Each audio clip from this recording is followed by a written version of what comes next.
സസ്പെൻസും ട്വിസ്റ്റുമൊക്കെയായി കൽക്കി അവസാനിക്കുമ്പോൾ ഭൈരവ സോകോൾഡ് സുമതിയെ ബന്ധിച്ചുകൊണ്ട് കോംപ്ലക്സിലേക്കെന്നും പറഞ്ഞ് പോകുകയാണ്.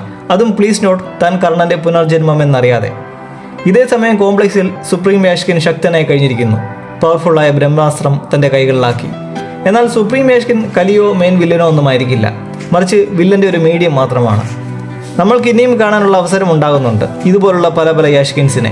അതെ, കാശിയിലെ കോംപ്ലക്സ് പോലെ ലോകത്തിലെ മറ്റു പ്രദേശങ്ങളായ അമേരിക്കയിലും ആഫ്രിക്കയിലും യൂറോപ്പിലുമൊക്കെയായി ഇനിയും 7 ഇടങ്ങളിലായി ഇതുപോലുള്ള കോംപ്ലക്സുകളും അത് മാനേജ് ചെയ്യുന്ന യാഷ്കിൻസുമുണ്ട്.